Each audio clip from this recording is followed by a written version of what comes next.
There was a time when I lost everything. I remember standing in a small, nearly empty apartment.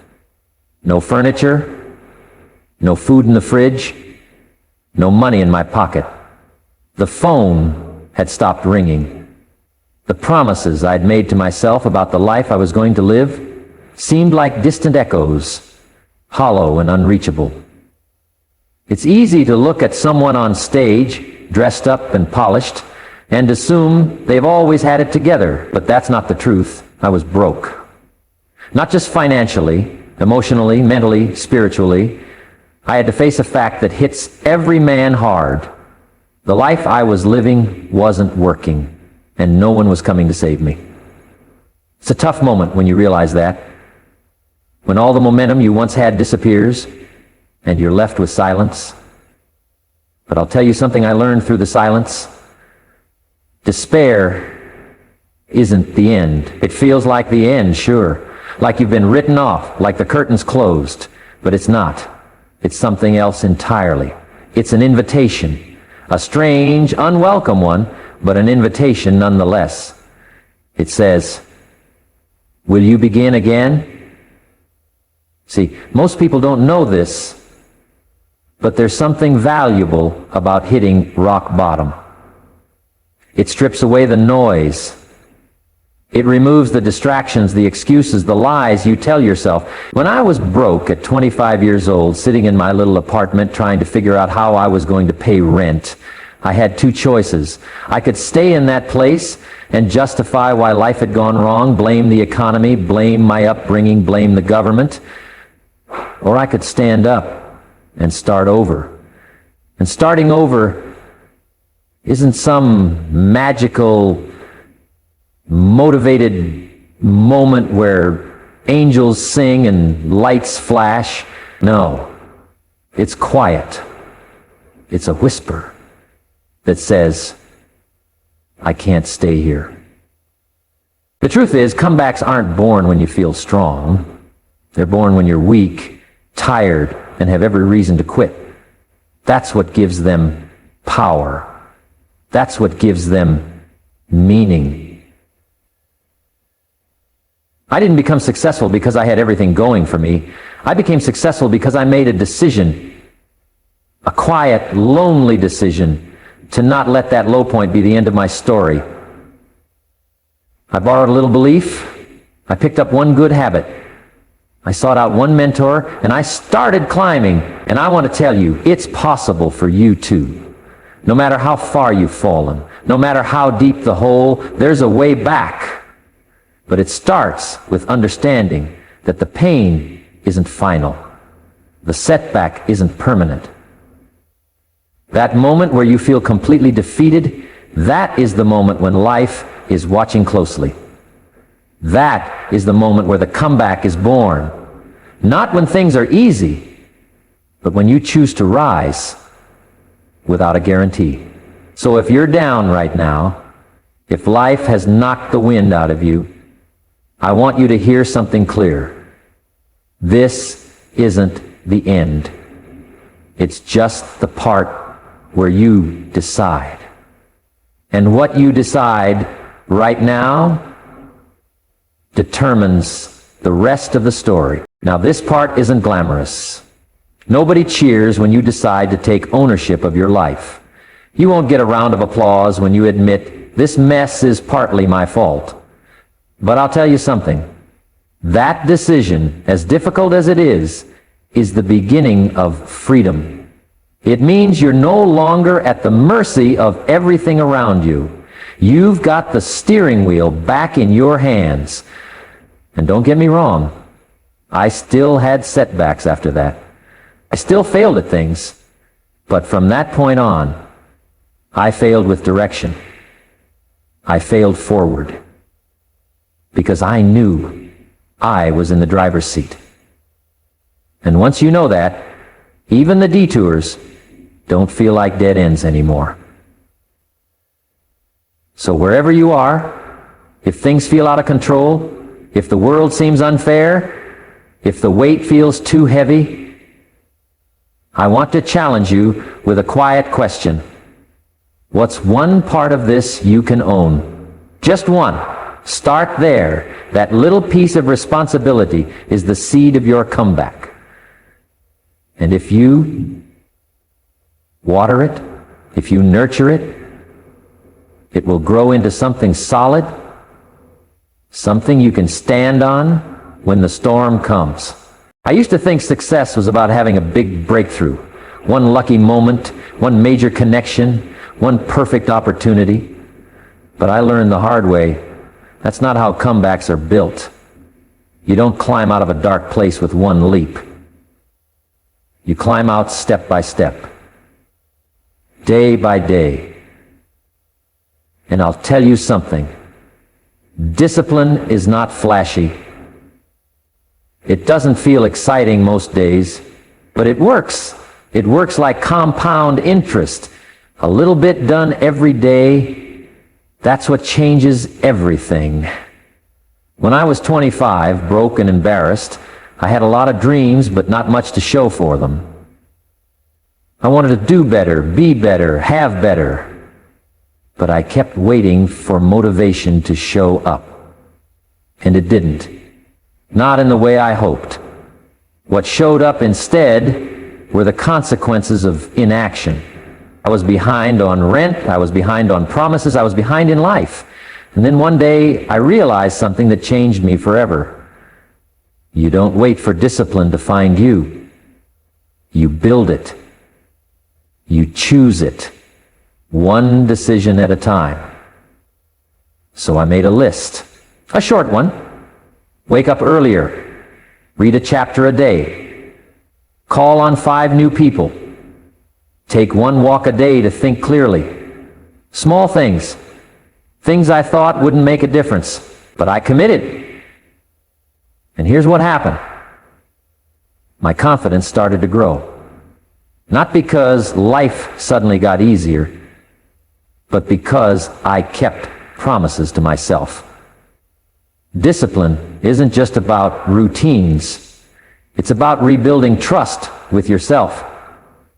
It's about proving to you that you will do what you say you will do. You want to turn your life around? Don't wait for a lightning bolt of inspiration. Put your shoes by the door the night before. Write out your goals the night before. Practice showing up when nobody's clapping.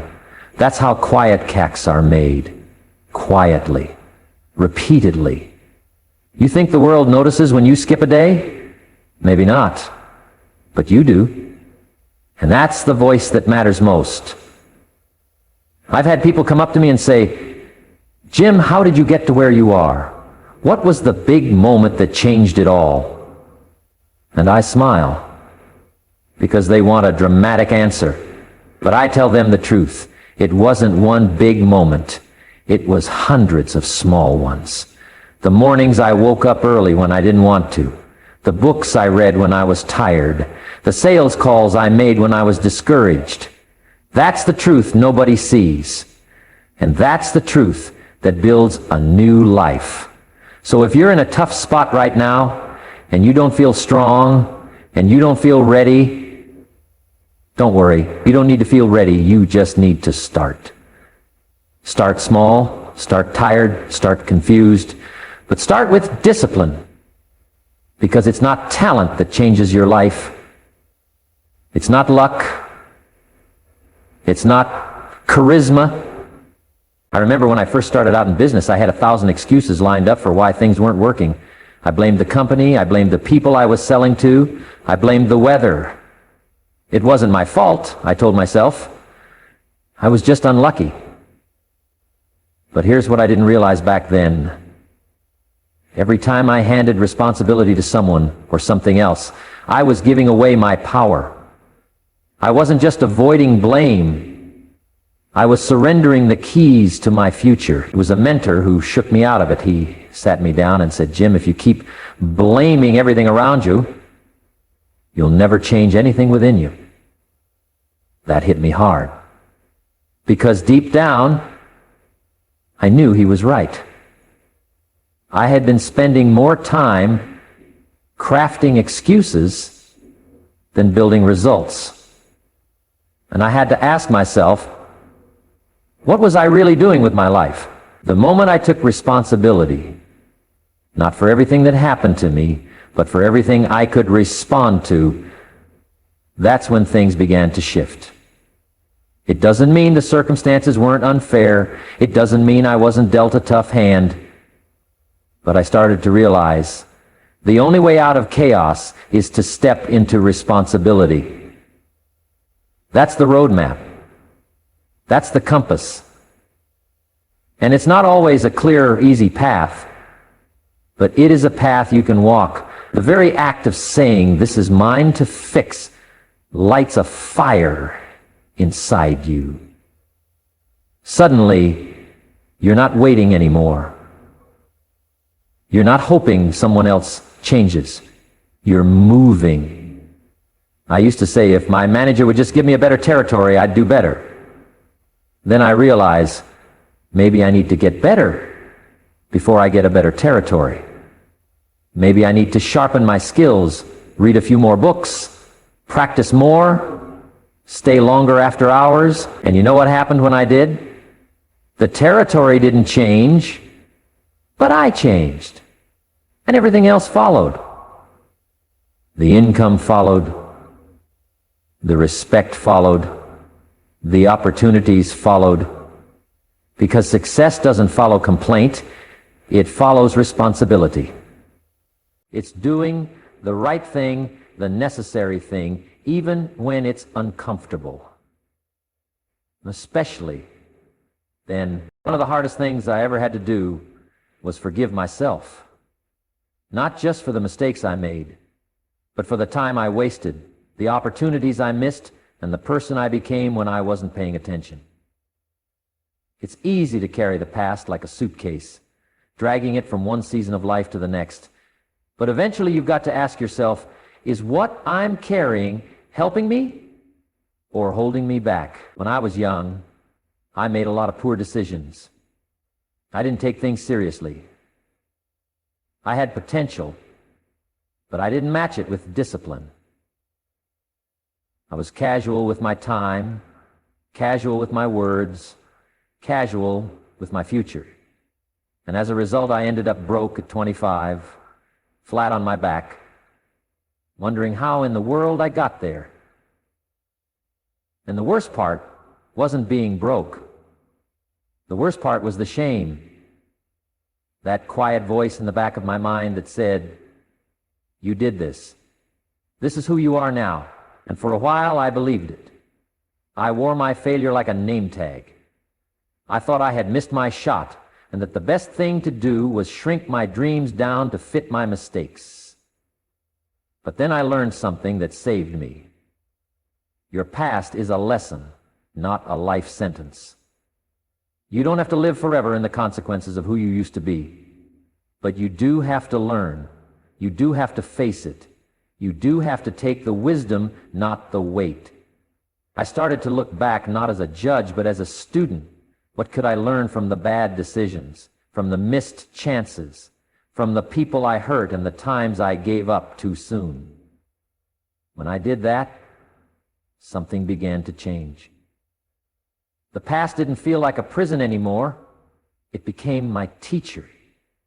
I could visit it for insight, but I didn't have to live there anymore.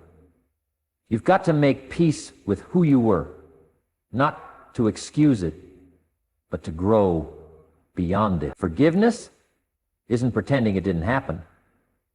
It's deciding it doesn't get to control you anymore.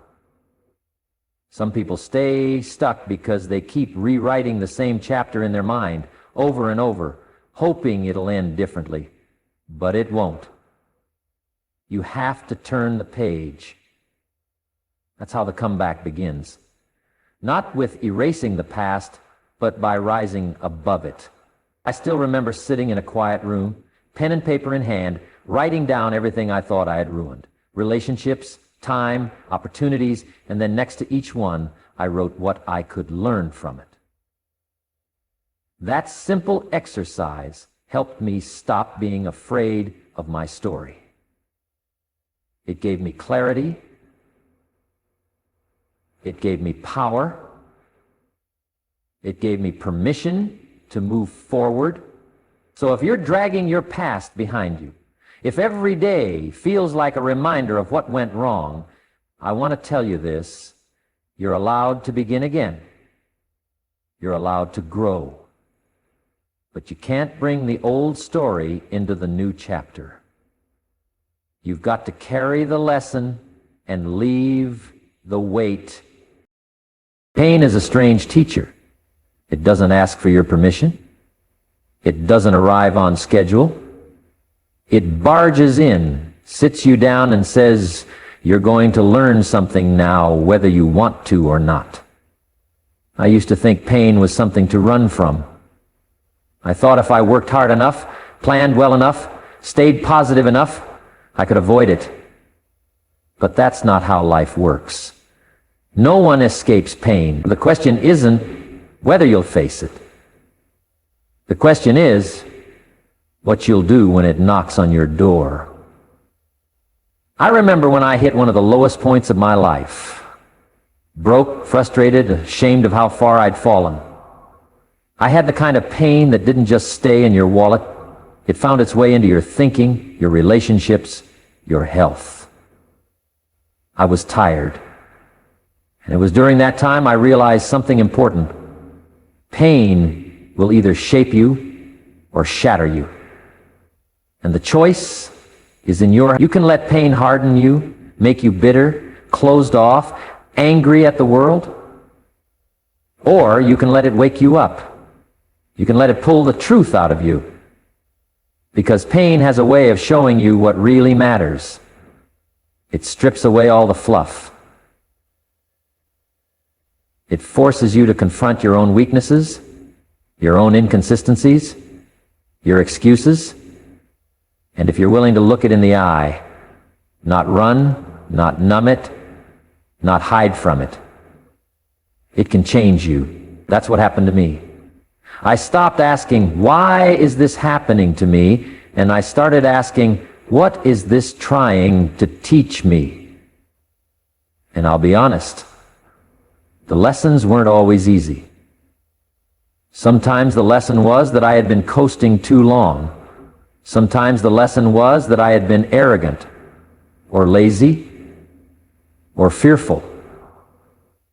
But once I accepted the lesson, I could do something about it. Pain became fuel. I started treating the discomfort as direction. If something hurt, it meant there was something inside me that needed growth. If a conversation was difficult, it meant I had to become more honest. If I was frustrated in my work, it meant I had to get better. Not blame harder, but build stronger. Pain became the invitation to rise, not in spite of it, but because of it. We all want to grow, but we don't want to hurt. Yet there's no transformation without a little ache. Think about it. Even the gym doesn't work without some resistance. Muscles don't grow without tension. Neither does character. I didn't build my best habits when things were easy. I built them when I had to, when I had no choice but to rise or stay stuck. That's when you find out who you really are. That's when you realize the pain didn't come to destroy you, it came to refine you. So if you're hurting right now, don't waste it. Don't cover it up. Don't numb it, or avoid it, or hide from it. Feel it, learn from it, and use it. Let it strengthen your resolve. Let it sharpen your vision. Let it drive you forward. One of the great tragedies in life is watching people give up 5 minutes before the miracle. I've seen it over and over again. A person who's fought through hardship, done the work, taken the hits, and then, just when they're getting close, they stop. They walk away. Not because they're weak, but because they're tired. And I understand that. I've been tired too. I've been so worn out from disappointment, from failure, from trying and not seeing results that the idea of quitting didn't just seem reasonable, it seemed necessary. There was a time in my early years when I'd been working hard for months, going door to door, putting in the hours, showing up every day, and still seeing little to no reward. I thought to myself, maybe this just isn't for me. Maybe some people just aren't meant to win. And that voice, that quiet voice of doubt, it's tempting. Doesn't scream at you.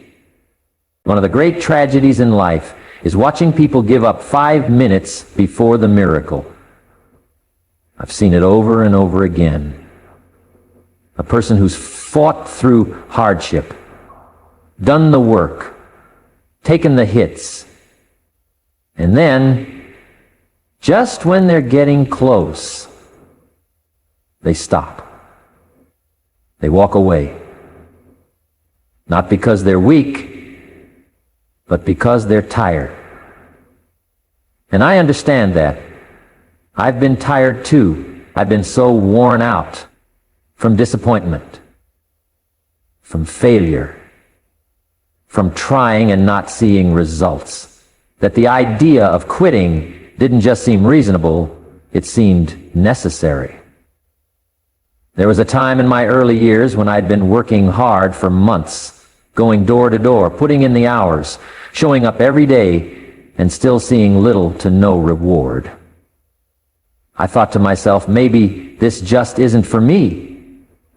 Maybe some people just aren't meant to win. And that voice, that quiet voice of doubt, it's tempting. It doesn't scream at you, it whispers. It says, you've done enough. You've tried. Nobody would blame you if you stopped. But I want to tell you something from experience. That voice is lying. The truth is, you're always closer than you think. The moment of breakthrough often hides behind the day you feel most like quitting. And you never know which day that is. That's why persistence matters. That's why you keep showing up. Because the only thing worse than failure is stopping right before success.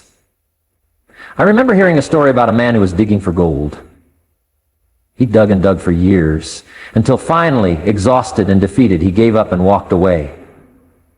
Someone else came along, picked up where he left off, and struck gold just 3 feet. Not 3 miles, not 3 years, 3 feet. That story haunted me for a long time, because I knew how close I'd come to quitting at different points in my life. But I also knew something else. If you keep showing up, eventually something has to give. And that's the mindset I had to develop. Not one based on hype or motivation, but on quiet, steady faith. Faith in the process, faith in consistency, faith that if I kept doing the right things long enough, results would follow. And they did. Not overnight, not all at once, but step by step they came. The income grew, the influence expanded, the opportunities appeared, but only because I stayed in the game. People often ask me, what's the secret? And I always smile because they expect something complex. But the real secret is simple. Don't quit. That's it. When it gets hard, don't quit. When you feel small, don't quit. When nobody believes in you, don't quit. Keep showing up. Keep doing the work. Keep planting seeds, because the day will come when those seeds break through the soil and people will call it sudden success. But you'll know better. You'll know it was earned, one unseen, unglamorous day at a time. So if you're on the edge of giving up, I want to ask you to do just one more thing. Hang on. Not forever, just today. And when tomorrow comes, hang on again. Because comebacks aren't built by talent. They're built by resilience.